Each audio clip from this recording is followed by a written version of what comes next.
Hello, so anyway po, good morning, good evening, and good afternoon. So anyway po, Vincent Tutoban, dating engineering maintenance, ngayon po isang business consultant. So anyway po, super excited po ito and super inspiring kasi meron tayong makakausap ngayon.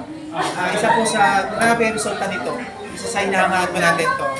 Wala pong iba, si Ma'am Claisel Juliano po, paano siya, ano yung journey niya dito, ano yung ginawa niyong paraan before, ano yung mga dati niya experience, paano siya napunta sa ganitong negosyo. And so far, ano yung na-enjoy niya sa business na to. Thank you so much. Ano pangalan, sir? Vincent Tutoban. Hello. Thank you so much, Sir Vincent. So, by the way, sa lahat na nanonood ng video na to, I am Giselle Martin Delgado, all the way from Bangal South Cotabato. So, Sir Vincent, isa po akong high school graduate. And dating farmer, tagahugas ng sikamas, taga-harvest ng mais, taga-tanim ng kamote. And yun nga, talagang hindi ako pinalad na ipinanganak ng mayaman. So, galing po ako sa pinakamahirap na pamilya. But eto, dahil sa business, so na-met ko ang online business na to way back 2014. So, noong time na yon, before ko nakilala ang business, na-experience ko din maging katulong for more than 4 years dito sa Manila. Tagapulot ko ako ng tain ng aso. And na-experience ko rin ang trabaho sa Dole Philippines, sa Kulomolong South Cotabato, taga-harvest ng puno. Yes, so ang daming experiences na talagang yung masasabi ko lang, mahirap, sir. Kasi yun nga, yung sinasabi ko sa sarili ko, kahit hindi man ako nakapagtapos ng pag-aaral, marami din ako nakita na naging successful na hindi naman professional. So basta't nasa tamang company tayo, nasa right opportunity tayo, na nakita natin pwedeng magbago ang buhay natin.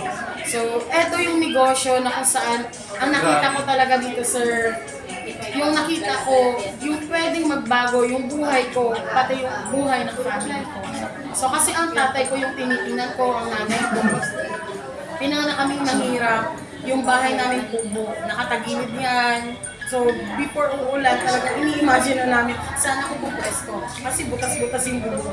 And yung iniisip ko, hindi pwede, na habang buhay ganito, pinanganak na kaming mahirap, mamamatay pa kaming mahirap. So, yung nakita ko talaga dito sa negosyo, nakita ko to na wala akong naiintindihan. Pero, nung tinanong ako ng speaker, gusto mo bang mabago? Yun yung turning point ng buhay ko na naisip ko talaga, gusto ko talaga Ilongga gusto mo diba? Ganun yung sagot ko. And sabi ng speaker, simulan mo negosyo. Pero sa lahat ng tagapanood ng video na to, kung na-met mo ang business, ang right opportunity, wala kang pera, katulad ko. Pamasahe lang yung dala ko. Kasi na-invite ako through kain. So ako yung miyembro na tao na halos hindi makakain na 3 times a day. So, isang tuka talaga. And yun yung nakita ko na hindi pwede. Hihintayin ko lang na iimbitahin kami sa mga birthdays, kasal din yan, para makakain. So, yun yung nakita ko na dito, pwede ko lang magbagong buhay ko, buhay ng family ko, makakatulong ko sa nanay ko, tatay ko. Kasi yun yung realization sa atin. Paano tayo makakatulong sa mahal natin sa buhay kung tayo mismo kailangan din natin natulong. Tama? So, yung time na nakita ko ang business, hindi ko pinalagpas, pero walang pera. Nangutang ko ang tatay ko, mabigat utangin yung pera sa isang tao pang start sa business. Inutang ko kahit saan. So, nung nag-start ako sa negosyo, nagbenta po ako. Nagbenta ng TV na sira na ang model is Gold Star. Nagkahalaga ng 40 pesos. So, hindi nabuo yung pagkapital ko dito kung hindi ako nagbenta ng TV na sira. And, nagsangla. Kasi, ang lola ko, may nyugan yan siya. Sabi ko, So, mag-start na ako sa business. Pag nag-book ako ng ticket, ikita ko ng 500 to 1,000 pesos. So, halimbawa, 10, meron ako 10,000, 20,000, pwede mabawi agad kung isasangla natin yung lugar. So, buti talaga, nadali ko yung lola ko. So, talagang sinangla niya yung lugar. And nung nag-start na ako sa business, inaral ko din yung negosyo. Kasi syempre, kahit saan man tayo pumunta, before tayo maging professional, mag-aaral tayo ng mga many years. So dito naman, aaralin natin yung business na kung saan ito yung pwedeng magpayaman sa atin. Kasi kung bilang empleyado, aaralin natin yung trabaho na i-assign sa atin para payamanin yung boss natin. At dito, aaralin natin paano payamanin yung kasama natin.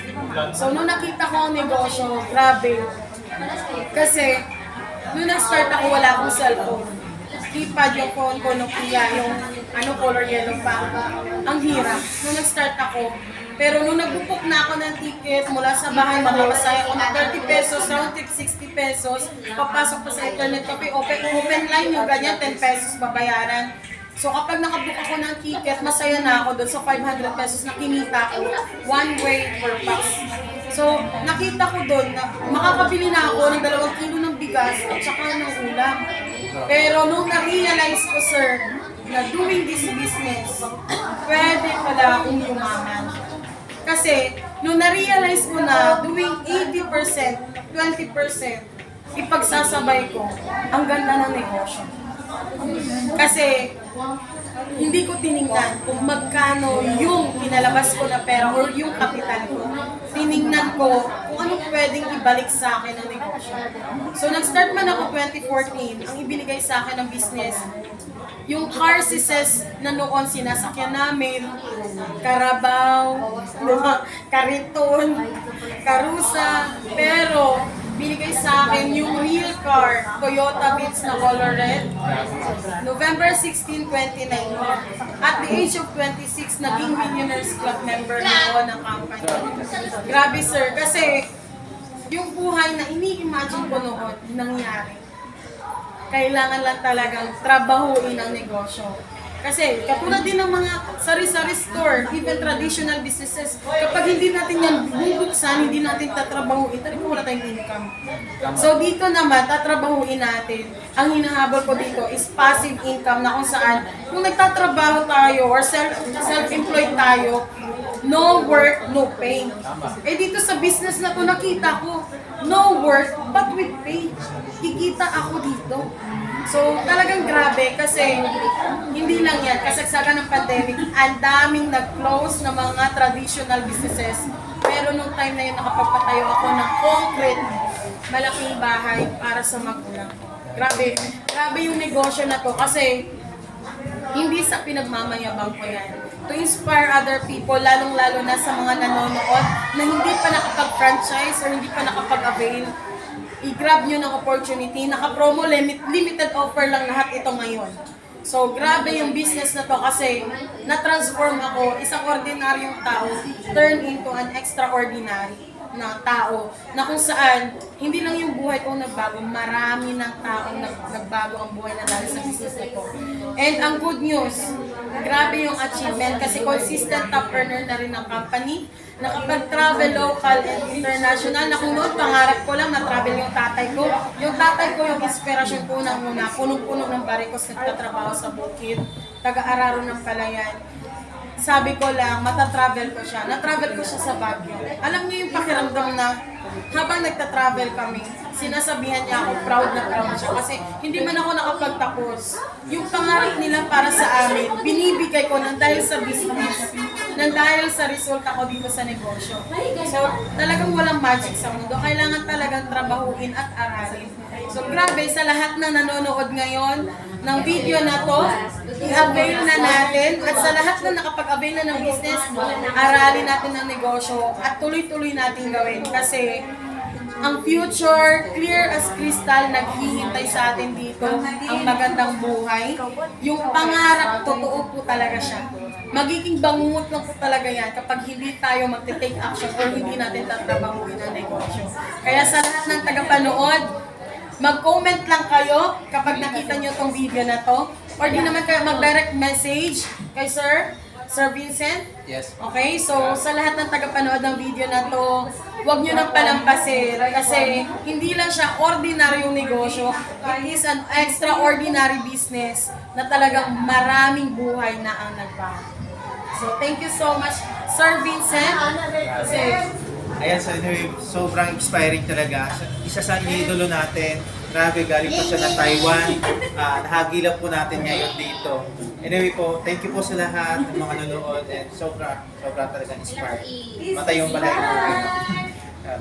Thank you, ma. Opo.